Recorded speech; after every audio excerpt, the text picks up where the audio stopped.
Magbibigay daw ng karagdagang tulong ang Israel sa Pilipinas pagdating sa pagpapalaganap o pagpapaunlad ng agrikultura ng bansa. Sa Israel, pinalalakas pa nila ang kanilang National Artificial Intelligence Program para magamit sa iba't ibang sektor. May unang balita si JP Soriano.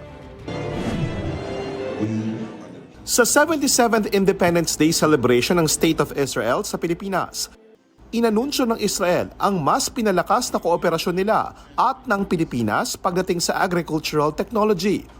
Ayon kay Israeli Ambassador to the Philippines Ilan Flus, bukod sa partnership ng Israel at ilang pribadong kumpanya sa Pilipinas na nasa likod ng pinakamalaking greenhouse agri-tech facility sa Bulacan, may mga karagdagang tulong pa raw na maibibigay ang Israel pagdating sa pagpapaunlad ng agrikultura ng bansa. A modern dairy farm will follow soon. With NIA, we are installing solar irrigation systems to support rice farmers. Ang Israel, dati na rin nagbibigay ng libreng training sa mga Pilipino ukol sa makabago at epektibong paraan ng pagtatanim ng mga halaman, bulaklak at iba't ibang agricultural products. Isa sa mga natuto, ang ilang nakilala ko noon sa Israel na inabutan ng kasagsagan ng Israel-Hamas war noong October 2023.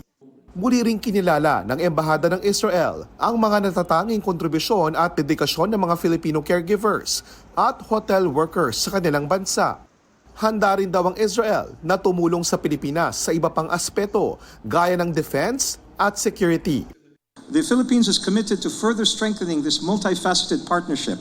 We are confident by continuing to work together, we can achieve greater prosperity and security for both our nations and contribute positively to the global community.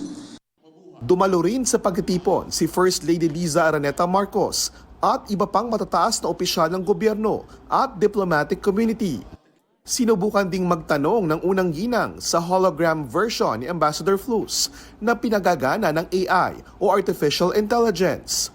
Isa sa mga programa ng Israel Innovation Authority ay ang pagpapalakas pa ng National AI Program na nagagamit ng Israel sa iba't ibang sektor gaya ng agrikultura.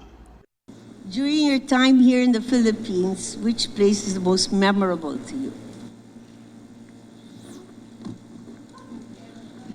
He's nodding. As the ambassador, I travel all over the Philippines, and I am always impressed by the historical landmarks, the people, and the abundance of nature. Ito ang unang balita, JP Soriano para sa GMA Integrated News. Kapuso, huwag magpapahuli sa latest news and updates. Mag-iuna ka sa balita at mag-subscribe sa YouTube channel ng GMA Integrated News.